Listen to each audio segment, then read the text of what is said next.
But the interesting fact is, the great man in your mind often turns out to be normal, without special talents, in my experience.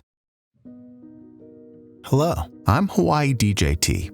While living a life, you might already have noticed that it's rare to see people trying to do something. It's the same situation in any field. While you think there's something you want to try, and you can achieve something from it, you mostly just give up and never try to take a step forward.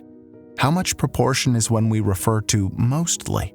Here's what Dale Carnegie said. It's not difficult to teach 20 people what to do, but it's hard to make even one of them implement what they learned. Although 20 people have learned the same thing simultaneously, only one person put it into practice. He immediately belongs to the top 5%. In fact, we can infer two things from what Dale Carnegie said. Firstly, you might think, it's a relief. It's not only me. Nearly 95% of people need to carry what they learned into action. We can comfort and relax by this fact.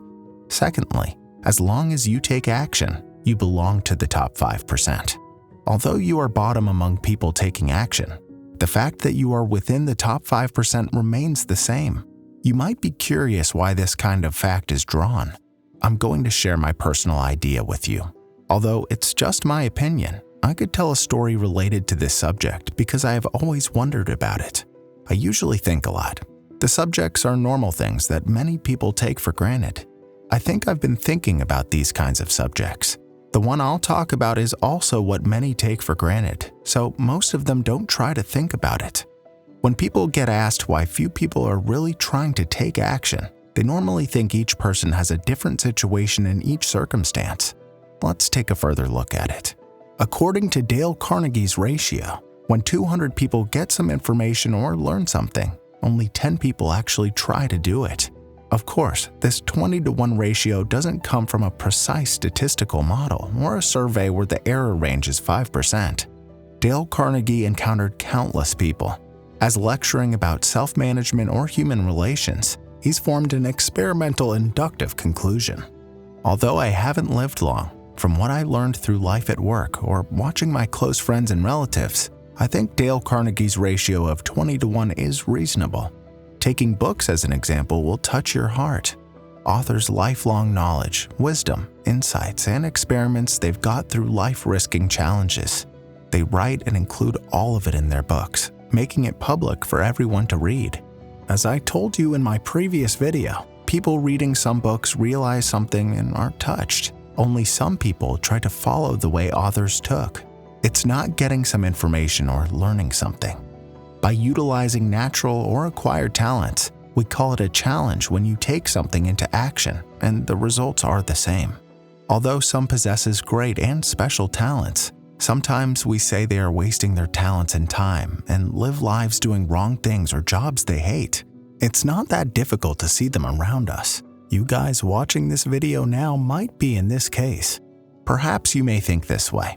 5 out of 200 possess superior talents than the rest, so they can lead a life of practicing what they learned. But the reality is the opposite. The 5 of them aren't the best of the bunch. Usually, the most talented are among 195 people. I know 1 or 2 out of 5 might be the most talented. Ironically, the most talented are among 195 who don't take action. I think there are 4 reasons for this phenomenon. First, they are already settled down in some fields. They are so obsessed with their lives in the settlement that they don't realize their abilities. People, in this case, don't feel the necessity of taking something into action because they aren't aware of their abilities. It's even awkward for them to think about it. That's why I think it'd be better to experience various things regardless of age. I know, experience many things is a cliche, so it wouldn't touch your heart. I'll take instruments as an instance. Let's imagine you've learned the piano. More precisely, you only learned the piano. Anyway, you felt playing it was exciting and your thing, so you majored in piano and naturally lived life as a pianist. As time goes by, you might think this way. What would I have done if I didn't play it? There's nothing I'm good at except for this. However, the fact is you've only tried learning piano. You could have learned various instruments. You might have missed a chance of becoming a worldwide violinist. You don't need to restrict the range of experience to the instrument. What if you learn tennis or swimming rather than piano? After experiencing diverse things, you know what is exciting and what is not. You can know what matches well with your talent. Unfortunately, in most cases, people are experiencing within a limited boundary, including me, and decide important things in it and live that way forever. To explain why I started YouTube, I should go back to nearly 20 years ago. I used to think that if I were financially independent, I would do whatever I wanted, and I believe the main reason for imagining myself doing YouTube is attributed to that kind of indirect experience long ago. In college, I didn't intend to study, let alone have a passion. That was why my grades were poor. Of course, the scholarship had been beyond my reach for 4 years. If anything, I had to take summer and winter semesters to earn credits to graduate. I feel ashamed of it. Weirdly, I loved the presentation time at that time. Especially the class I had to present was super exciting. If I say this kind of thing, I might sound old. In those days, simple PowerPoint effects looked fancy. I'm saying the effects of text and pictures flying, rotating, and disappearing. Although I applied a few of them, the other students responded well. Everyone admired. When I configured and made such visual materials and conveyed my thoughts through them, I think I felt happy. After graduating, I'd forgotten my memory of enjoying that thing. When I was in the office dreaming of being financially free, I thought, what should I do to be happy? What do I like to do? What can I do well while enjoying it? That's when I thought back to 20 years ago. A few presentations came to mind. Although I didn't intend to study, I used to be passionate when presenting. Knowing my efforts were praiseworthy, I had a smile on my face. I realized what I could enjoy at that moment. If I had no experience enjoying the presentation, the HawaiiDJT might not have existed. The second case is due to financial conditions. It's the saddest case. The first case we've discussed is that the person involved often doesn't know about his talent, but in this case, the person concerned knows his ability. Although they know their talents, they have no choice but to focus on making money for feeding. Not to recall it mistakenly, they buried their dreams deep inside where no one could reach them. One of my relatives is right in this case. She wrote well and liked to read in her youth, so she wanted to grow up to be a writer. As you know, in old times, there were many siblings in a family. Her parents also raised several siblings by farming in a rural area. Their best hope was to send their first son to college. She wasn't the oldest in a man. That's why she couldn't study creative writing. I heard this story from my parents when I was young. For remembering this till now, I must have felt sorry for her. However, regardless of entering college issue, many people can't do what they want now, although they know their abilities due to financial problems. The third case is you mistake your potent size. It's to underestimate yourself. It's like, although your real size is 105, you think 100, even 95 is fit for you. People who underestimate themselves tend to think this way. There are many people good at this rather than me. You've never seen a real talent. I'm a nobody. If one of my viewers thinks like this, what I want to say is that it's true. I'm not saying many talented people exist in real so you can't outperform them. Because you think there are many talented out of your league and you're a nobody. You're just living with a sense of futility. I want you surely to dwell on this at one point or another. It's because you set the self-limitation by yourself. Like I said many times in my previous videos, it's not your fault. It's programmed subconsciously in your brain. It's engraved in it, so your conscious can't smell a rat. Then, without your knowledge, you separate yourself from the talented.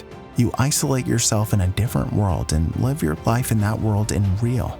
However, the interesting thing is here. The talented in your imagination often don't have special abilities better than you, in my experience. They instead change the value set in their subconscious in order to let the self-limitation free. How could they succeed in it? It's very simple. They do exactly the opposite of what you did. Instead of thinking, there are many people good at this rather than me, they think, it doesn't matter if I do better. Instead of, you've never seen a real talent, I'm a nobody. They think, I'm much more talented than I thought I would be. They told it themselves every day and imagined and visualized it. They did it with a desperate heart. They could finally get out of self-limitation. The last case is related to fear of failure and competition aversion attitude. Fear of failure paralyzes you.